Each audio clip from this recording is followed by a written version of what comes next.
안녕하세요. 한국여성독립운동연구소 소장 심옥주입니다. 오늘은 여학생 독립운동가 비밀결사에 대한 강의를 하도록 하겠습니다. 많은 분들이 그러십니다. 우리의 역사에서 역사 속의 청년들은 어떤 활동들을 했을까?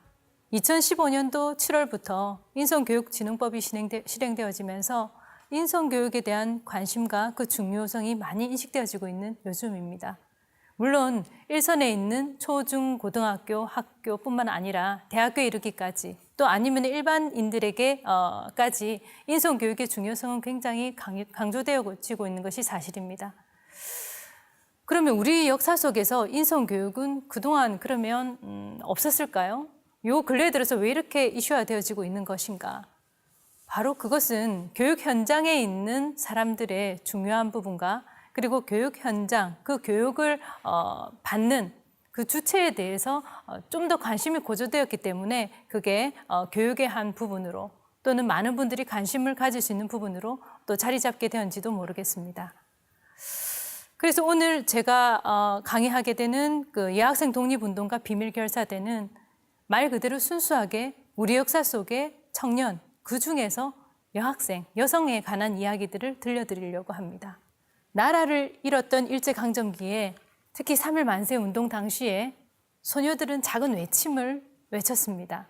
그것은 여러분들이 3.1절이 되면 많은 지금 고등학생들이나 중고등학생들이 유관순 열사와 그 당시 입었던 옷을 그대로 재현을 하고 입고 나와서 만세를 하는 그 모습을 보는 것과 아마 같을 거란 생각이 드는데요.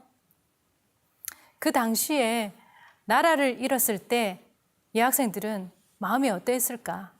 그 당시 돌아가서 생각을 해보면 굉장히 힘들었을 것 같습니다. 그 시기에 여학생들이 3.1 만세운동에 뛰어들고 또는 그 시위 현장에서 무차별하게 폭행을 당하고 잡혀 들어가고 그렇게 해서 형무소에 수감이 되어지고 많은 이들이 그렇게 희생을 당했습니다. 그 중에서 한 여학생이 나라를 잃은 슬픔을 이렇게 표현했습니다. 내 손과 다리가 부러져도 그 고통은 이길 수 있사오나 나라를 잃어버린 그 고통만은 견딜 수가 없습니다. 나라에 바칠 목숨이 오직 하나밖에 없는 것이 이 소녀의 유일한 슬픔입니다. 라고 했습니다. 한창 곱게 피어나는 16세, 17세, 18세의 이 소녀들에게 그 당시에 나라를 위해서 바칠 목숨이 하나밖에 없는 것이 정말 참담하다고 했던 이 말은 그 시대의 이 소녀들이 겪어야 했던 아픔과 그리고 시대에 우리가 감내해야 됐던 그 시기에 많은 사람들의 고통을 고스란히 전달받는 것 같습니다. 이 말을 했던 사람은 바로 3.1 운동의 상징적인 인물 유관순 열사입니다. 유관순 열사는요, 저 사진을 보면 서대문 형무소에서 찍었던 사진인데 굉장히 당당했습니다. 강인했습니다. 근데 유관순 열사가 왜 3.1 운동의 상징적인 인물로 부상되고 그 다음에 이 소녀들의 가장 상징적인 인물로 주목받게 되었는가 하는 부분은 바로 서대문 형무소의 그 현장에서도 고스란히 드러났습니다. 많은 이들이 수감이 되어졌고 여성들은 여옥사로 수감이 되어졌습니다. 모진 고문을 당하고 들어왔다가 또다시 얼마 되지도 않는 그곳에 한 평 조금 2평 남짓한 그곳에 몇 명이 그곳에 수감이 되어져 가지고 또다시 고문을 당하고 들어오고 하는 그런 부분들이 반복되는 과정에서 정말 피폐해져 있었을 겁니다. 몸도 마음도. 그때 옥중에서 누구 한 사람이 만세를 외치기 시작했습니다. 고문을 당하는 과정에서 우리는 얼마나 많은 수많은 유혹이 시달렸겠습니까? 근데 그곳에서 한 여학생이 그것도 만세를 외치기 시작했다는 것은 굉장히 놀라운 일이었습니다. 그리고 이후에 그곳에서 같이 수감되어져 있었던 여성들이 밖으로 나왔을 때 또다시 변하게 되는 하나의 또 시점이 됩니다. 3.1 운동의 상징적인 인물 유관순 열사에 대해서 이 유관순 열사가 어디서 태어났고 어디서 자랐고 활동이 어떻게 되어졌고 그리고 이 사람의 활동은 또 누구에게 어떤 영향을 미쳤고 하는 부분에 대해서 과연 많은 분들이 관심을 가지고 있겠지만 세세한 부분까지 알고 있을까? 그럼 유관순 열사는 어떻게 서울로 올라와서 이화학당에 있었고 그곳에서 또 비밀결사대가 꾸려진 그곳에서 만세운동을 준비를 했고 또다시 지역에 내려가서 활동을 하고 다시 올라오고 했던 그런 전반적인 과정을 보았을 때 이 유관순 열사 한 사람만 보더라도 이 소녀의 활동 이 전반적인 것을 보면 지역을 초월해서 이 소녀들이 정말 발로 뛰면서 활동했다 하는 것을 알 수 있었고요. 그리고 한 시대의 경계를 초월해서 우리가 이 부분도 재해석해야 되지 않나 하는 생각을 가지게 됩니다. 그러면 우리는 3.1절이 되면 왜 대표인물로 유관순 열사만 떠올리게 되는가? 그 부분에 대해서도 우리의 책임이 있습니다. 왜냐하면 오랜 시간이 흘러오는 동안 우리는 그분을 상징적인 존재로 내세웠고 그분의 이미지에 고정시키면서 그 외에 제2의 제3의 유관순 열사에 대한 관심은 부족했었습니다. 한 사람의 상징적 인물을 세워놓고 우리는 거기에 대해서 만족을 하고 있었을 뿐이지 제2의 제3의 유관순 열사에 대해서는 크게 관심을 부여하지 못했습니다. 물론 시대를 나놓고 보더라도 그 시대도 분명히 교사와 학생은 존재했었고 지금도 교사와 학생이 존재합니다. 그런데 그 시대에 교사와 학생은 무엇을 쫓아갔고 지금 이 시대의 교사와 학생은 무엇을 쫓아가고 있는가 하는 부분은 우리가 한번 가슴에 담고 새겨야 될 부분이 아닌가 싶습니다. 유관순 열사는 지역을 초월해서 활동을 했던 인물입니다. 충청도에 출생을 했고 서울의 이화학당에도 있었고 또다시 충청도에 내려갔고 다시 또 서울의 서대문 형무소로 이감이 되어졌습니다. 그런 과정에서 형무소에 수감되어져 있으면서도 옥중에서도 만세를 외치는 것을 멈추지 않았습니다. 그럼 그렇게 할 수 있었던 원동력은 무엇일까? 그리고 그 사람이 그렇게 생각을 하게 되는 어떤 하나의 원인들은 어디서부터 비롯되어졌나 하는 걸 보면 교육 현장이라는 겁니다. 치열하리만치 전국을 수놓았던 꽃들의 행진, 바로 이 소녀들의 행진이었습니다. 방금 유관순 열사의 이야기를 했었습니다. 그런데 이제 그 다음부터는요, 유관순 열사 외에 제2의 제3의 유관순 열사가 있었다는 이야기들을 지금부터 풀어내려고 합니다. 앞에 강의에서도 이 지도는 나왔었어요. 근데 그 중에서 3.1 운동 당시에 전국에서 여성이 주도적으로 활동을 했었던 또는 만세 시위를 했었던 그 지역 중에서 여학교 또는 여학생들이 활동했던 것들만 지금 추출을 해가지고 표시를 해놨습니다.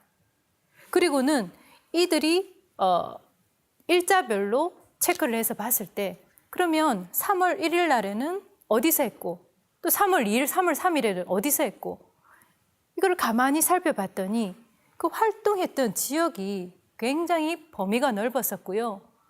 또 그 활동 지역에는 꼭 여학교가 있었습니다. 그러면 이들이 왜 이렇게 했을까? 또는 이들이 왜 이렇게 주도적으로 할 수 있었나 하는 부분은 한번 살펴보면요. 우리나라에 여학교는 언제 설립됐을까? 또는 우리나라에 100년이 넘는 여학교는 도대체 몇 개나 될까? 왼쪽의 사진은 제가 가지고 있는 책들인데요. 책들 중에서 여학교 100년사들만 추출을 해가지고 모아서 사진을 찍어 놓은 겁니다. 물론 이 자료는 시중에 판매하는 것은 아닙니다. 그곳에 가서 이제 이야기를 나누고 또는 자료를 받고 또 책을 부탁해서 받고 또는 아니면은 그 교장선생님한테 전화를 해서 부탁을 해서 이 받은 자료들인데 의외로 우리나라에 여학교 100년이 넘는 곳이 많더라고요. 그것은 정말 서울에서 한반도의 중간 대한민국만 두고 보았을 때도 서울에서부터 제주에 이르기까지 제주에도 100년이 넘는 학교가 있거든요. 여학교가 있거든요. 전국에 100년이 넘는 이 여학교 분포가 되어져 있는 것이 굉장히 많은 부분에 놀라웠습니다. 사실은. 그리고 이 부분에 대해서 각 학교별로 관심을 가지고 100주년 기념관이 복원되어져 있는 곳도 있었고 아니면은 그냥 거기에 대한 연구가 방치되어져 있는 것도 있었습니다. 우리나라 여학교가 언제 설립되어졌고 또는 100년이 넘는 여학교가 어느 정도 되는지에 대해서 기본적인 부분에 대해서도 큰 관심을 가지고 있지 않았던 겁니다. 맨 위에 있는 사진은요, 정말 그 천진난만해 보이는 학생의 사진이거든요. 근데 그들이 아주 기쁘게 찾아간 곳이 있었습니다. 그들에게도 배울 기회를 주었고 그들에게도 뭔가 배우는 것이 즐겁다라고 하는 것을 가르쳐 준 곳이 있었고 내가 그냥 집에 가서 뭔가를 일을 돌보는 존재가 아닌 나도 무언가를 할 수 있는 존재다라는 것을 인식시켜 준 곳이 있었습니다. 그것이 바로 교육기관이었습니다. 학교였습니다. 오른쪽에 있는 사진은 그냥 한복을 입고 이렇게 찍고 있는 사진이고요. 밑에 있는 사진은 그래도 제법 모양을 좀 갖추었죠. 시대가 흐르고 또 시간이 흐르면서 이 학생들의 모습도 좀 많이 변화되어지기 시작합니다. 그러면 이곳에서 무슨 일이 있었길래 이 여학생들이 독립운동의 전선에 그렇게 뛰어들 수 있었을까? 그리고 전국에 걸쳐서 이 여학생들이 그렇게 움직일 수 있었던 동력은 무엇일까? 그것은 전국적으로 설립되어졌던 우리나라 여학교 현황에서도 알 수 있습니다. 1886년도부터 1900년까지 우리나라에 만들어졌던 또 설립되어졌던 이 여학교 현황을 살펴보면 전국적으로 분포가 되어져 있었구나라는 것을 알게 되는데 여기에서 한 가지 말씀드리고 싶은 거는요. 우리나라에서는 여학교가 설립되어져야 된다라고 그 부분을 주장했던 단체가 있었습니다. 그게 1898년도에 결성되어졌던 잔양회라고 하는 단체입니다. 이 잔양회에서 여성들도 제대로 권리를 행사해야 되고 여성들도 배울 권리가 있고 또는 여성들도 이제는 뭔가 존재감을 드러내야 된다라고 발표를 하는데 현대적인 의미로 봤을 때는요. 최초의 여성 인권 선언이라고 할 수 있는 여권 통문을 발표를 합니다. 그리고 이 잔양에는 북촌 양반 여성들이 주류를 이루었다는 겁니다. 이들은 이제 여학교가 제대로 설립되어져야 된다 하는 부분을 요구를 했었고요. 여학교 설립 청원을 고종에게 그 상소문을 직접 제출을 했습니다. 그리고 얼마 되지 않아서 1899년도 2월 26일 날 우리 한국 여성의 직접 손으로 여학교를 만듭니다. 허가가 난 거죠. 그게 어느 학교냐면 순성여학교입니다. 그럼 이화학당은 어떻게 되었냐고요? 이화학당은 1886년도에 개교를 합니다. 설립되어집니다. 설립되어졌는데 이화학당은 우리나라 사람이 순수한 우리나라 사람들이 세운 것이 아닌 선교사들에 의해서 만들어진 최초의 여성 교육기관입니다. 지금도 이제 이화여자대학교로 이렇게 성장해가 있습니다. 근데 순성여학교는요, 1899년도 2월 달에 설립이 되어졌는데 그 해 겨울에 폐교를 하고 맙니다. 재정적인 문제였습니다. 또는 일부에서는 여성이 어디 하는 그런 마음도 아마 팽배해졌었을 겁니다. 선교사가 꾸려졌던 이 학교는요, 재정적인 부분에서 일단 안정적으로 지원을 받았었고 또 1886년에 최초로 우리나라에서 설립이 되어졌었기 때문에 이화라고 하는 이 교명도 하사를 받습니다. 고종으로부터. 이화는 배꽃을 상징하는 거거든요. 그러니까 고종이 하사를 하면서 이 정말 여성들도 교육을 하는 게 좋겠다라고 하는 것을 관심을 부여를 하고 명성황후가 또 움직입니다. 그렇게 해서 이 여성 교육기관이 꾸려졌습니다. 최초로. 하지만 정작 한국 여성에 의해서 자발적으로 설립되어진 이 학교는 폐교를 하고 맙니다. 이 부분에 대해서 우리는 솔직하게 관심을 별로 안 가지고 있고 이화학당에 대한 관심으로 많이 쏠려져 있는 것이 조금 아쉬워서 제가 말씀을 드리는 겁니다. 이 표에 보시면은요, 사립여학교 개교 현황이 지금 잡혀져 있는데 1886년도부터 1900년도까지 이제 우리나라에 개교되어졌던 사립여학교는 한 9개 교입니다. 그리고 평양과 서울, 인천과 부산 동래입니다. 여기서 특이한 점은 뭐냐 하면요. 다 개항지라는 겁니다. 예, 해외로부터 문물이 들어오고 또는 그 선교사들하고 이 많은 외국인들이 왕래가 잦아듣던 이 지역에 사립여학교가 설립되어졌다는 겁니다. 그리고 나서 1900년이 지나고 난 이후부터는 전국적인 분포로까지 흘러갑니다. 거기에서는 선교사들 역할이 굉장히 중요했습니다. 물론 전라도 지역 같은 경우는요, 인천을 통해서 들어와서 전위령 목사 같은 경우는 들어와서 전주를 거쳐서 광주, 목포 이쪽 지역으로 흐름이 쫙 다 이어져 가거든요. 그러면 부산 지역 같은 경우는 왜 저래 되었나? 부산 지역 같은 경우는요, 미국 사람이 아닌 호주 선교사가 들어옵니다. 예, 호주 선교사가 들어와서 부산 지역 같은 경우는 특이하게 호주 선교사에 의해서 설립되어진 학교가 바로 일신여학교입니다. 지금 현재로는 동래여고입니다. 1910년도 요 정도 됐을 때는 보면요. 1901년도부터 1910년도까지는요. 굉장히 많이 활발해져요. 3.1운동이 1919년도에 일어났거든요. 근데 3.1운동 때 어떻게 그 전국적으로 여학생들이 움직일 수 있었나 하는 부분을 알 수 있는 것이 바로 요 전 단계였던 1900년도부터 1910년도까지의 여학교의 변화입니다. 전국적으로 58개 교가 생겼고요. 1911년도부터 1920년도 사이에는 한 20여 개 교밖에 안 생기거든요. 그러면 그 전에 이미 여기에 대해서 이렇게 정말 이제 깔려져 있었는 겁니다. 그곳에서 1900년, 1910년 사이에 교육을 받았던 여성들이 3.1운동 시기에는 성장을 해 있었다는 거예요. 그러면 그 시간이 지나는 동안 10년 또는 20년 지나는 동안 이들의 의식은 굉장히 많은 변화를 이루었다는 겁니다. 그래서 3.1운동 당시에 이들이 그렇게 조직적이고 활발하게 움직일 수 있었던 것은 바로 여성들 의식 변화였던 겁니다. 여성 스스로가 변했다는 겁니다. 처음에는 선교사들에 의해서 여성들이 생각하는 것들이 조금 바뀌기 시작했는데 이제는 시간이 좀 지나고 나니까 자발적으로 주체적으로 여성들이 뭔가가 움직이기 시작했다는 겁니다. 이런 부분을 봤을 때 우리는 교육의 역할이 굉장히 중요하다는 것을 한 번 더 느끼게 되는 부분이기도 하고요. 그러면 국가에서는 어떻게 주도를 했는가 보면 국가에서는 1910년 이전에 서울의 한 학교만 개교를 했습니다. 물론 이 자료는요, 이화여대 그 자료 수집 그 편찬위원회에서 가지고 있는 이 자료를 토대로 해갖고 지금 분석한 거라는 걸 먼저 말씀을 드립니다. 1910년에서 1920년, 요즘 됐을 때는요, 그러니까 3.1운동 좀 되기 전이죠. 이때는 공립여학교는 그렇게 많지 않았습니다. 오히려 공립여학교는 3.1운동 이후에 많이 늘어나게 됩니다.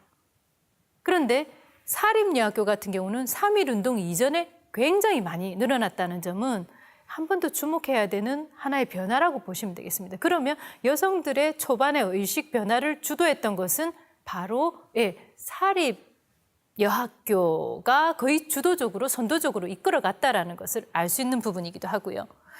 그리고 1920년 이후에는 이제 전 지역으로 번지기 시작하고 갈수록 점차 전국에 번지기 시작합니다.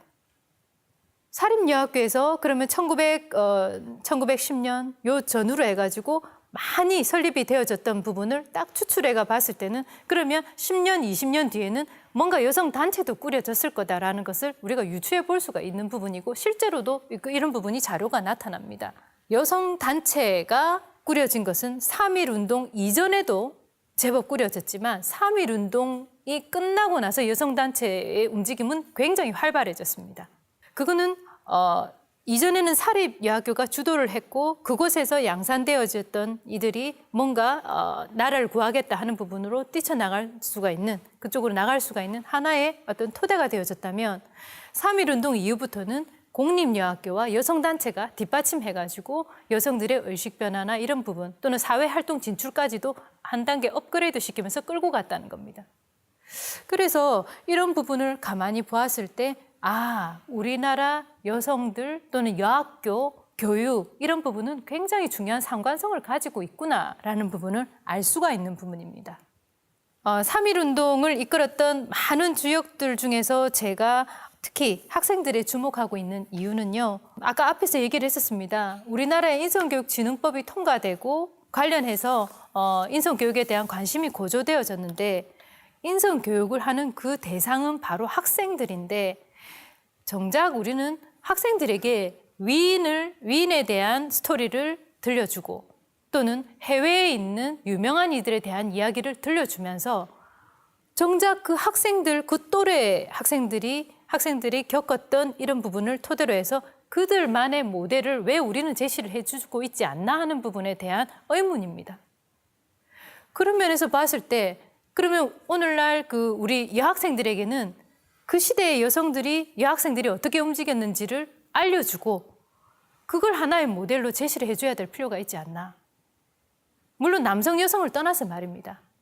지금 제가 이제 공부하고 있는 부분이 여성 독립운동가이다 보니까 여성만을 추출을 해가지고 끌고 왔습니다만은 이 학생들의 움직임이라고 하는 것은 그냥 사회에서 부차적인 존재가 아닌 그들도 하나의 맥락을 형성하고 시대의 운동을 이끌었던 하나의 주체라는 면에서 봤을 때 이 부분도 우리는 또다시 한 번 더 세밀하게 재평가해야 되지 않나 하는 차원입니다. 3.1운동에 참여했던 학교와 학생 수를 살펴보면 금방 했던 얘기들을 반증을 하고 있습니다. 정말 확인시켜주고 있는 부분이기도 합니다. 관립학교, 그다음에 공립학교, 일반 사립학교, 종교 사립학교 이렇게 해서 나눠서 보면 공립학교의 참가자들 수도 굉장히 많았습니다. 그리고 관립학교도 많았고요. 여기서 이제 또 전체적으로 분포가 많았던 부분은 바로 종교 사립학교 부분입니다. 아까 초반에 사립학교, 일반 사립학교, 종교 사립학교 이 중에서 종교 사립학교에 좀 더 관심이 가는 이유는 선교사들에 의해서 설립되어졌던 이 사립학교의 어떤 변화 이거하고도 좀 접목되어지는 부분이기 때문에 그렇고요. 가만히 살펴보면 학생들의 참가 수나 참가했던 학교 수가 굉장히 많다는 것을 알 수가 있고요. 여기도 마찬가지로 처음에 개항지였던 그 지역을 중심으로 해갖고 학교 수나 참가자 수도 확연하게 증가가 되어져 있고 시간이 흐를수록 전국적으로 참여했던 이들이 수가 더 증폭되어져 있다는 것을 알 수가 있습니다. 그러면 여기에서 이제 여학생들의 활약에 대해서 좀 더 세밀하게 한 걸음 더 들어가서 살펴보도록 하겠습니다. 아까 앞서서 3.1운동의 또 하나의 주역이었던 이 여학생들, 이들을 우리는 좀 세밀하게 주목해 봐야 된다 했습니다. 가장 대표적인 학교가 숭의여학교인데요. 이 숭의여학교는 1903년도에 설립되어졌습니다. 이 숭의여학교가 개교되고 난 다음에 이곳에서 송죽결사대가 결성이 되어지면서 또 많은 사람들에게 관심을 받고 있는데 이 송죽결사대의 초대 회장은 숭의여학교의 1회 졸업생이었습니다. 바로 김경희 씨입니다. 김경희 씨가 주축이 되어져서 비밀결사대가 이제 꾸려지기 시작합니다. 송죽결사대는 송형제회와 죽형제회로 나눠져 있습니다. 송형제회는요, 선배들이 이끌고 있습니다. 그 다음에 죽형제회는 후배들이 이끄는 겁니다. 그러면 선배하고 후배가 연합을 했다는 겁니다. 연합을 해서 제대로 3.1 만세 운동도 준비를 하고 우리 뭔가 움직여보자 하고 내부적으로 뭔가가 움직여졌다는 겁니다. 활발하게. 선배들이 이끌고 후배들이 뒤따라가는 그런 형국이라고 보시면 되죠. 말 그대로 이들은 자신이 참여하는 이름 명단을 적었습니다. 그리고 나라를 위해서 이 한 몫은 바치겠다고 결의를 다집니다. 이 꽃다운 이 소녀들이 나라를 위해서 목숨을 바치겠다고 결의를 다지고 결사대를 꾸리고 했다는 것은 굉장히 놀라운 부분이기도 합니다. 그리고 이때 결사대가 꾸려진 것을 계기로 해서 시간이 지나고 난 다음에 서북 지방의 애국부인회를 통합해서 대한애국부인회로 발족이 되어지고 지방에 있는 많은 여성들의 부인회들 이 부분도 흡수를 해가지고 100여 명이 넘는 회원을 확보하는 단체로 거듭납니다. 이 결사대가 나중에는요 여성 단체로 거듭났다는 겁니다. 처음에는 몇 사람만 꾸려져 있었고 선배하고 후배들이 꾸려져 있었는데 그 지역에 있는 여성들을 흡수를 하고 또는 인근 지역의 지방에 있는 여성들까지 흡수를 하면서 하나의 거대한 여성 단체로 꾸려졌다는 겁니다. 그런 면에서 봤을 때 그 시작을 처음에 우리가 살펴본다면은 이 여학생이었다는 부분에 주목하게 되는 거죠. 그 다음은 호수돈 비밀 결사대입니다. 얼마 전에 전시회가 있었고요. 조화병 여사의 이 가죽 가방을 기증을 하는 그런 행사들이 뉴스에 나왔었습니다. 호수돈 여학교는 1904년도에 개성여학당으로 시작을 했습니다. 그래서 1908년도에 호수돈 여학교가 설립이 되어졌는데 이 호수돈 여학교에 주목하는 이유는 이렇습니다. 개성 지역에 있었거든요. 그런데 이 비밀결사대는 도대체 어떻게 활동을 했기 때문에 주목을 받았나. 물론 선배들하고 후배들로 꾸려져 있었는데 이 결사대가 3월 3일 날 만세 시위를 하러 나오는 그 과정에서 보면 굉장히 드라마틱합니다. 호수돈 비밀결사대를 이끌었던 이는 바로 권애라, 장정심, 그리고 조숙경이었습니다. 권애라는 호수돈 여학교 부속 남부소학교의 교사였고 핵심 멤버로는 지금 거론은 안 되어졌지만 같이 활동을 했었던 이 중에는 어윤이가 있었습니다. 어윤이는 인근의 충교 예배당의 전도 부인이었습니다. 아까 얘기했던 이 핵심 멤버에다가 이항화, 권명범, 이영지, 조화벽 이런 이들이 참여를 했습니다. 그 후배들이죠. 참여를 했었는데 이야기를 듣습니다. 만세 운동을 준비를 하고 있다. 우리는 어떻게 할까? 학교 안에 있는 기숙사에서 이야기를 나누고 저녁 시간이 되면 교내에 있는 4층 기도실에 다 같이 모였습니다. 그러니까 기숙사니까 저녁 때 되면 이제 불이 다 꺼졌을 거 아니에요. 생각을 해보세요. 살금살금 이제 기도실로 가는 거예요. 저녁 때. 그리고는 그곳에서 모여서 거사를 준비합니다. 이 핵심 멤버가 중심이 되어져서 학생들을 우리가 너는 몇 명, 너는 몇 명 이걸 빨리 알려서 우리가 준비를 하자 얘기를 합니다. 그래서 70여 명을 설득을 합니다. 그러면 이들은 만세운동을 어떻게 준비했을까? 네. 거사일을 3월 3일로 잡습니다. 그러면 당장 나가려고 하면 태극기를 들고 가야 되는데 태극기가 없습니다. 몰래 저녁 때 들어와서 커튼을 떼가지고 태극기를 만듭니다.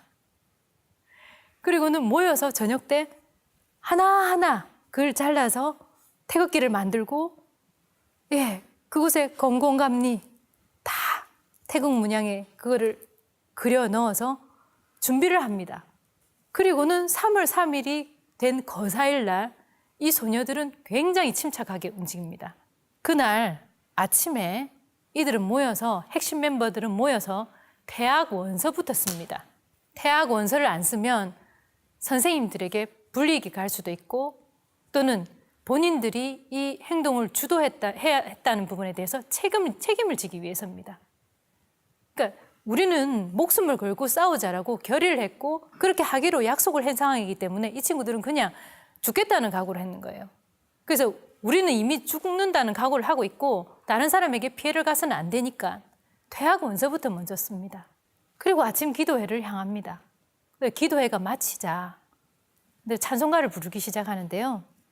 찬송가를 부르고 그리고는 학생들이 밖으로 이제 나가기 시작하는 거예요. 찬송가를 부르면서 옆에 경찰서를 지나가니까 경찰서에서는 전도하러 나왔는갑다. 그런 생각을 했는데 갑자기 경찰서 앞을 지나고 서서히 자연스럽게 행진을 하다가 한 친구가 갑자기 민족 자결주의를 외칩니다. 그리고는 가슴에서 태극기를 품고 있는 태극기를 꺼내면서 대한독립 만세를 외쳤습니다. 일본 경찰을 당황했습니다. 경찰서 바로 앞을 지나갔는데 그걸 꺼내들고 대한독립 만세하고 외치는 순간 완전히 그 사람들은 소스라치게 놀랐던 겁니다. 그리고는 학생들이 목숨을 걸고 저렇게 하는데 개성 시민들은 그걸 가만히 있지 않았거든요. 그걸 보는 순간 깜짝 놀랐고 또 이제 속으로 감추었던 부분을 끄집어 끌어올리면서 사람들도 다 같이 참여를 하기 시작합니다. 그렇게 해서 개성의 3.1 만세 운동은 1000여 명의 군중이 모인 상태에서 전개됩니다. 그 시작이 바로 이 소녀들이었습니다. 그리고 여러분들 다 잘 알고 있는 서울의 이화학당 같은 경우는요, 이 유학당 학생들이 어떻게 3월 1일 날 움직였을까에 대해서는 다들 관심을 안 가지시더라고요. 근데 이화학당 학생들은요, 3월 1일 날 전교생이 소복을 입었습니다. 전교생이 소복을 입고 대안문 앞에서 만국을 하고 만세에 합류를 하자라고 결의를 했습니다. 그런데 교문에서 막힙니다. 선생님들이 저지를 합니다. 선생님들이 알고 학생들이 다칠까 봐 저지를 하기 시작합니다. 근데 그곳에 이제 뚫고 나간 사람 중에 한 사람이 바로 유관순 열사였다는 거죠. 담을 타고 뛰어넘어서 이 여학생들이 밖으로 나가는 거예요. 그리고는 대한독립 만세를 외치기 시작하는 거예요. 그 학생들을 보호하려고 선생님들이 저지를 시켰던 선생님들이 있었던 반면 또는 이 이화학당에 이문회라고 하는 모임이 있었습니다. 그곳에서는 이 여학생들이 선배들을 초청을 해서 국제 정세가 어떠한지, 세계가 어떻게 돌아가는지에 대한 시국 강연을 들었었고요. 또는 우리가 무엇을 어떻게 해야 될 것인가에 대해서 논하는 자리였습니다. 그곳을 지도했던 교수가 바로 김란사 여사입니다. 김란사 여사는 우리나라에서 최초로 문학사를 받은 사람입니다. 해외에서. 이 김란사 여사가 원래는 하란사 여사로 알려져 있었습니다. 그랬는데 하란사 여사로 알려져 있었을 때 우연히 유족분을 만나게 됐습니다. 그러니까 후손분이죠. 예, 엄밀하게 후손분을 만나게 됐는데 그분은 자나깨나 할머니 생각에 여념이 없으신 분이었습니다. 그 할머니의 활동 또 이 부분 정신을 제대로 잡아줘야 된다라는 생각에 정신없이 이 많은 분들을 만나면서 거기에 대해서 소명의식을 갖고 있는 굉장히 존경스러운 분이었습니다. 그리고 올해 우리는 기적을 하나 해냈습니다. 지금 서울교육박물관에 가시면 올해 2월 27일부터 연말까지 전시회가 개최되고 있는데 바로 김란사 여사 전시회입니다. 김란사 여사와 유관순 열사의 만남은 굉장히 또 하나의 새로운 자극제가 됩니다. 유관순 열사에게는. 유관순 열사가 봤을 때 이 해외에서 학위를 받아온 이 선생님의 말 또는 세계 정세든 이렇게 돌아가는 이야기들을 들으면서 굉장히 많은 자극을 받았던 부분인 것 같습니다. 그래서 유관순 열사의 스승으로 김란사 여사가 또 알려져 있는 부분이기도 하는데요. 이화학당에서는 3.1 운동의 이거 준비를 하면서 당시 많은 선두주자들이 참여를 했었고 그리고 이 학교 학생들과 또 관련되는 많은 사람들이 논의를 했습니다. 그 다음에는요, 전라 지역 같은 경우에는 수피아 여학교가 있고요. 그 다음에 전남 지역 같은 경우에는 정명여학교가 있습니다. 수피아 여학교는요, 1908년도에 여학당으로 시작을 해서 1911년도에 수피아라는 명칭을 사용합니다. 이 수피아 여학교 같은 경우에는 3.1 운동 당시에 참여했었던 학생들, 교사들이 지난 몇 년 전에 많은 사람들이 서운을 받았습니다. 수피아 여학교에서 선도적으로 이끌었던 사람 중에 주목되는 이는 바로 박애순 교사입니다. 이 교사가 선생님이 독립선언서를 배포하고 수피아 학생 60여 명을 이끕니다. 그리고는 1년 6개월의 징역형을 받습니다. 그리고 일본 경찰이 당신 이제 학생들에게 나 이런 활동을 안 하겠다라는 것을 이야기하시오 라고 뭔가 여러 가지 이제 탄압을 가합니다. 그런데 옥중에서도 마지막까지 변함없이 꿋꿋하게 지키셨던 분이고요. 그리고 그 활동을 다 하고 그 옥중 생활을 다 하고 나중에 나오십니다. 그 당시에 수피아 여학교에서는요, 23명이 구속 기소되었습니다. 그 23명 중에는 16세 이상의 소녀와 그리고 선생님들이었습니다. 그 밑에 정명여학교 같은 경우는 목포에서 3.1운동을 같이 참여했었던 학생과 교사였습니다. 그다음에 충청의 영명여학교는 바로 이제 유관순 열사하고도 깊은 관련이 있는 부분이기 때문에 많은 분들이 알고 있는 부분이고요. 그리고 이 영명여학교는 충청 지역에서 이제 여학생들의 교육이라든지 이런 부분을 핵심적으로 이끌었던 학교입니다. 근데 그 밑에 보면 대구가 조금 주목이 되는데 대구에는요 신명여학교라고 하는 곳이 있습니다. 물론 이 신명여학교는요 1902년도에 여학교가 설립되어지고 3.1 운동 때 학생들이 여러 가지 활동을 했습니다. 근데 3.1 운동 말고 그 이후에 한 가지 특이한 하나 사연이 있어서 소개를 해드리려고 합니다. 이 신명여학교는 1937년도 6월 12일에 아주 유명한 분이 신명여학교를 방문했습니다. 헬렌 켈러가 이 신명여학교를 방문했었던 겁니다. 1937년도에. 신명여학교에 가면은요, 신명동산이라고 하는 곳이 있습니다. 그곳에서 이제 학생들이 그날도 다 같이 누가 온다 하니까 이렇게 기다리고 있었던 거예요. 그곳에서 헬렌 켈러가 장애를 겪고 있었지만 이곳에 찾아와서 학생들에게 당신들은 꿈을 가져라. 지금 조선의 희망이나 이런 부분을 봤을 때 너희들도 꿈을 더 품고 더 나가야 된다라고 이야기를 하면서 이 신명여 학생들에게 뭔가 희망을 불어주고 나갔던 그런 사례가 있습니다. 가만히 보면 우리나라 역사에서 아주 유명한 인물들이 우리나라에 많이 방문을 했었는데 사실 좀 잘 모르거든요.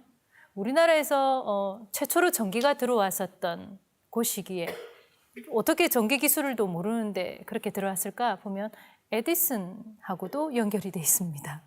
그래서 그런 어떤 우리 역사 곳곳에 이제 세계 유명 인물들하고 관련돼 있던 이 사연들을 우리가 아직 많이 관심을 가지지 못하는 부분이 조금 아쉽다 싶은 생각이 들고요. 이 신명여학교 같은 경우에는 폴라드 교장이 주도를 해서 만들어졌는데 학교를 설립하는 당시에서도 굉장히 사연이 있습니다. 학교를 설립하려고 하면 돈이 듭니다. 돈이 드는데 이 폴라드 교장이 이 조선에 와서 보니까 돈이 없는 거예요. 그래서 북장로회 교회에 있는 부인들에게 호소를 합니다. 이 먼 나라, 이 조선이라는 나라가 있는데 정말 학생들에게 가르쳐야 될 곳이다. 그리고 이곳에 학교를 설립해서 교육을 시켜야 될 곳이다. 라고 호소의 그 편지를 보냅니다. 그래서 그 교회를 다니고 있는 부인들로부터 2,000불을 기부를 받아서 국내에 그게 전달이 되어집니다. 거기에다가 북장로회 본부에서 또 2,000불을 받아서 세워진 학교가 바로 이 신명여학교입니다. 그래서 이 학교 같은 경우에는 그냥 단순하게 이 조선이란 나라의 이 사연이 편지로 전해졌을 뿐인데 많은 분들이 그곳에 꼭 교육이 필요하겠구나 하고 후원 또는 기부 이런 것들로 이제 세워졌다는 부분에서 굉장히 참 가슴이 좀 따뜻한 사연이 느껴지고요. 그다음에 부산의 일신여학교입니다. 부산 일신여학교 같은 경우에는요, 1895년도에 호주 선교사에 의해서 설립되어졌습니다. 일신여학교가 주목받는 이유는 부산 지역에서 3.1 만세 운동의 시발점이 되었다는 겁니다. 부산 지역 같은 경우는요, 원래는 3.1 만세 운동이 일신여학교에서 시작이 될 거라고는 생각도 못했습니다. 서울에서 독립선언서가 내려오고 동래고등학교로 내려오고 또는 부산 상고에 그 이야기가 전달되면서 동래고등학교와 부산 상고에서 이걸 준비를 하고 있었는데 일본의 감시가 너무 삼엄하다 보니까 그게 자꾸 좌절되어지고 또는 뭔가가 안 되어지고 있는 상황에서 이 여학생들이 신호탄을 쏘게 된 겁니다. 당일날 그때도 이제 여학생들이 움직였던 부분을 가만히 보면 굉장히 또 드라마틱합니다. 이신여학교 학생들은요, 밤 새워가지고 태극기를 제작을 하는데 갑자기 이제 그 기숙사에 이제 또 막 이렇게 학생들이 잘 자고 있는지 뭐 이렇게 다니시고 그러니까 옷장에 들어가가지고 불을 켜고 그곳에서 태극기를 만들고 했던 이 사연들이 전해집니다. 뭐 얼마나 절박하게 했나 하는 부분을 알 수 있는 부분이기도 하고요. 교사 박시연 선생과 일신 여학생들 11명이 모여서 태극기를 제작하고 3월 11일 날 오후 9시에 좌천동 거리에서 만세를 쏟아내기 시작합니다. 제주 지역은 연구가 많이 안 되어져 있어서 한 3년 정도 제주를 왔다 갔다 이렇게 하면서 자료를 수집해 보려고 들어갔었는데 그 과정에서 유일하게 제주도에 가서 바다를 안 보고 문서 그 서고에 갇혀서 왔던 기억이 한 2번 있습니다. 굉장히 자료가 있는데 이게 제대로 외부로 안 알려지고 있었던 부분이었기 때문에 그 당시에 제주교육박물관에 가서 관련된 자료를 찾고 하는 과정에서 이 신성여학교를 발견할 수 있었는데 이 신성여학교는 지금 100주년이 훨씬 넘었고요. 그리고 그곳에는 100주년 기념관이 지금 설립되어져 있습니다. 근데 제주가 주목받는 이유는 뭐냐 하면 또 주목해야 되는 이유는 뭐냐 하면 6.25 전쟁 이후에 전쟁이 발발했을 때 많은 그 학생들도 있었고 뭐 많은 사람도 있었지만 고아들이 제대로 뭔가 이 후송이 안 되어지고 있는 상황에서 그때 제주에 이 고아들을 후송을 하고 그런 과정에서 미국과 우리 그 한국의 어떤 연합적으로 움직여졌던 이런 스토리들이 있고 또 그곳에서 고아원이 설립되어지면서 또 다시 뭔가 사회복지 사업이 조성되어졌던 부분이 제주에서 하나의 또 불씨가 되어졌다는 부분에서 하나의 의미를 가지고 있는 부분이기도 합니다. 그리고 이후에 설명하겠지만 제주 지역에는요 아주 상징적인 인물이 또 있습니다. 자, 3.1운동 부분을 얘기를 하면서 여학생 독립운동 또는 여학생 비밀결사대를 이야기를 했었는데 이들은 만세운동에 참여를 하고 꼴을 지르기도 합니다. 그러면 3.1운동으로 수감된 여성 독립운동가들이 제외한 곳은 바로 형무소였습니다. 이 사진은 서대문 형무소에 제가 갔었을 때 찍었던 사진들입니다. 서대문 형무소에 가보면은 여성들이 신었던 거, 그 다음에 수갑이라든지 이런 부분들이 있고, 그 다음에 여러 가지 고문 기구들이 많이 있습니다. 그래서 그 소녀들이 그 당시에 이제 고문을 당하고 감내해야 했던 이런 부분들을 보면 굉장히 좀 가슴이 많이 쓰라리고 아픈 부분이기도 합니다. 1920년도에 조선 총독부 법무부 자료를 보면은 이 당시에 1919년도 3월부터 12월까지 검찰에 송치되어졌는 19,054명이었습니다. 그리고 유죄 판결을 받은 사람이 7,816명이었습니다. 각 도별 이제 검거자 수를 보면 경기도가 굉장히 많았고요. 그다음에 경북, 경남, 그리고 황해도. 그리고 좀 시간이 지나고 났을 때는 거의 전국적으로 이 분포가 많이 되어져 있는데 그 중에서 이제 여성들은 어떠했는가 보면 경기도가 역시 많네요. 141명이고 그 외에 전북이라든지 충남, 전남, 경북, 경남 그리고 황해도 지역도 많고요. 그다음에 평북, 평남 또는 함북, 함남 이런 식으로 전국적으로 많이 분포되어져 있었다는 걸 알 수가 있는데 이걸 가만히 보면은 수감되어졌던 이들에 대해서도 분석하는 부분이 나중에 뒤에 나올 겁니다만은 학생들하고 교사들, 이 3.1운동 당시에서 학생들하고 교사들의 움직임이 굉장히 활발했었던 부분인데 또 뒤에는 응원했었던 이들이 있었습니다. 그들이 바로 이제 선교사들이었습니다. 선교사들이 뒤에서 응원을 하고 그렇게 했기 때문에 태극기를 손에 쥐고 이제 밖으로 나와서 만세를 외칠 수 있었던 부분이 아닌가 싶은 생각이 듭니다. 그리고 3.1운동 당시에 수감되어서 고초를 겪었던 많은 이들 중에서 여성들 중에서 판결문이 현재 남아있는 사람이 54명입니다. 54명인데 이분들을 가만히 살펴보면 제목이 중복되어져 있습니다. 한 가지 제목이 부여된 사람도 있고 중복적으로 부여된 사람도 있었는데요. 소유죄 또는 보안법 위반, 출판법 위반, 아니면 정치범 또는 사기 이런 식으로 그 제목을 줬던 겁니다. 그래서 이 제목으로 수감이 되어졌고 그 근거가 남아져 있는 재판 기록이 남아져 있는 이들이었습니다.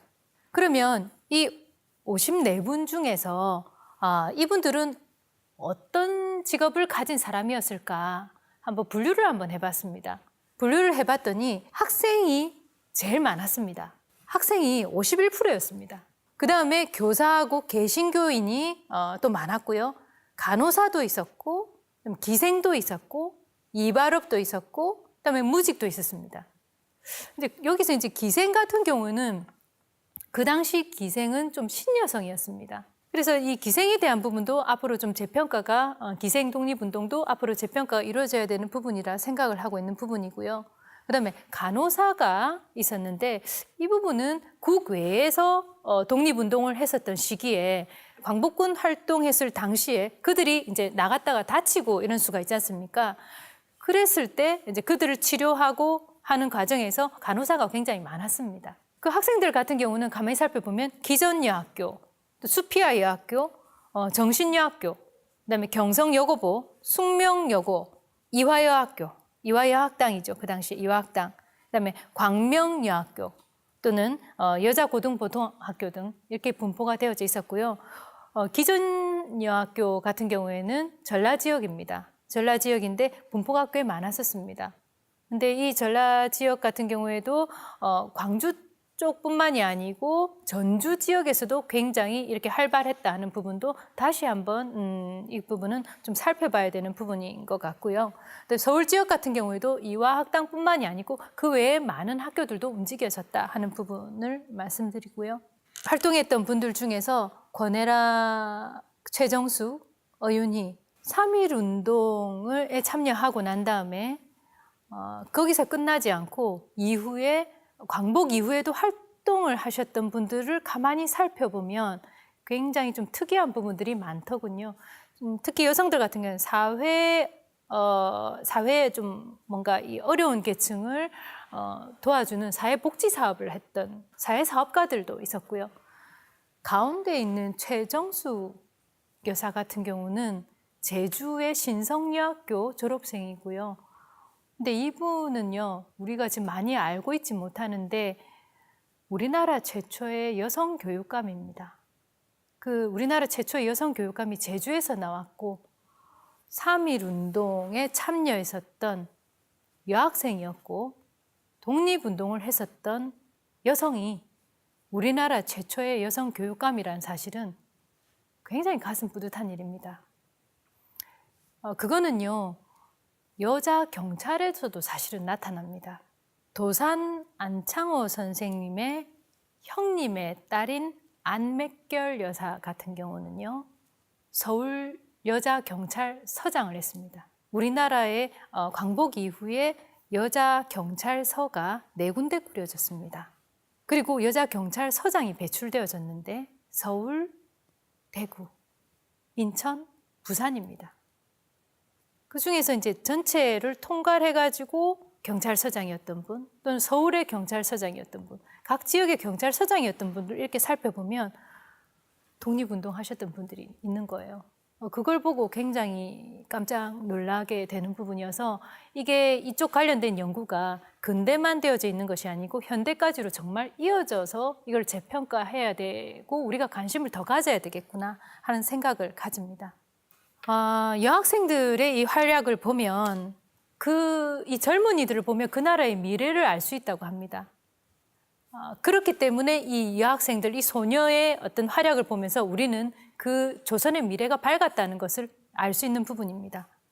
130여 년 전에 미국 북장로파 선교사와 또는 북감리파의 선교사, 이들이 이제 한국을 방문했습니다.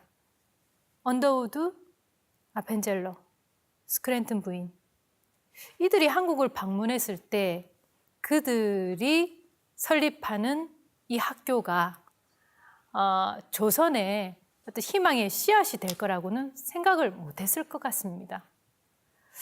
아펜젤러가 세웠던 1885년도에 배제학당, 그리고 스크랜튼 부인이 세운 이화학당, 이 조선의 기적을 일으킬 수 있는 하나의 씨앗이 되었을 거라고는 생각을 못했을 것이고, 그 씨앗을 고스란히 잉태해가지고 희망을 꽃피우는 여학생들이 이렇게 탄생할 거라고는 생각을 하지 못했던 거죠. 그래서 여학생을 저는 희망의 꽃이라고 했습니다. 나는 한국 사람이다. 너희들은 나에게 어떤 재판을 할 권리도 없다. 라고 얘기했던 사람은 바로 유관순 열사입니다. 그 시대의 유관순 열사뿐만이 아니고 재판을 받는 그 자리에서 다 그렇게 결연한 의지로 있지 않았을까. 그것은 비단 여성뿐만이 아니고 모든 그 시대를 책임지려고 했던 독립운동가들이 그렇게 생각하지 않았을까 싶습니다. 오늘 여학생 독립운동의 이 사례를 보면서 또 스토리를 들으면서 많은 분들이 우리 역사 속에 꿈을 품었던 이 청년들의 행진을 많은 분들이 공감하고 다시 되새기는 시간이 되었길 바라겠습니다. 감사합니다.